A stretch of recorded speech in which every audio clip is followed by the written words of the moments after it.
It's a part of this year's tour, which is called Back to Basics, and it was born actually last year in 2013, where it was this big tour just after the Different Pulses album, and it was a big production, and we did very big shows and big festivals, and it started to feel, you know, when you play in front of tens of thousands of people and you do the whole thing where you, it started to feel a bit that I'm crossing the line between entertainer and artist, and I want to consider myself as an artist, and so I told my manager that next year I want to go back to what I feel are the building blocks of music, which is lyrics and melody, and try to present the songs as honest and as in their it's almost like a newborn baby status, kind of infant status. And when you fall in love at the age of 19, it's not a normal love. It's not today love. It's not a biological love. It's not a logical love. It's a mythological love, you see. It's a love of the gods and the titans, fighting amongst themselves and throwing lightning bolts and thunders and volcanoes erupting into beautiful islands of love, you know? That is love when you are 19 years old. And this is what we were, an island of love, floating in a beautiful ocean of love. And it lasted for a while. And then as the years went by, we found that falling out of love is a different experience than falling in love. It's no longer a spontaneous mythological event. It is a slow, depressing, definite, geological thing. It's two tectonic plates, you know, shifting and just sliding away from each other. And how would you describe your voice? I don't know. Loud.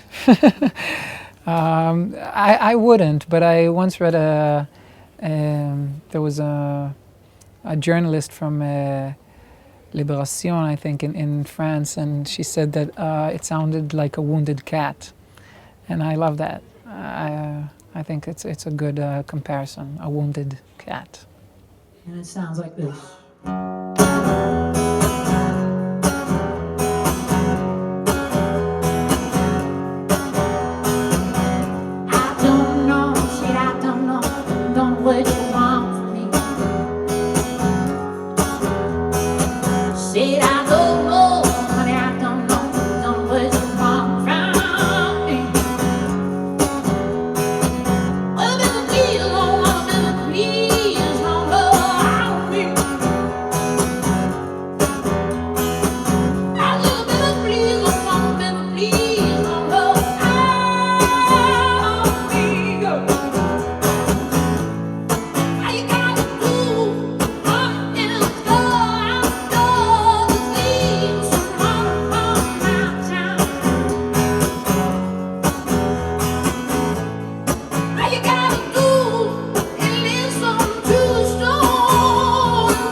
Inspiration is kind of a misdirection. You think you need to wait for something, for inspiration, to have this moment of eureka and go down and write and and I don't really believe in that. I think an artist should and can create always and not wait for a divine moment of inspiration or a certain beauty. I mean, there's really, as I said, there's things to be found everywhere, and I think inspiration is nowhere and it's everywhere. I mean, it's cliche, but you can find it really in the smallest details, and you can find it in grand scenery. But I have to say that if I do have to choose, I think little intimate observations about people and about relationships and about, especially I like that thin line between hope and the break of hope, and I think that's what inspires me to write. That's what interests me to write.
This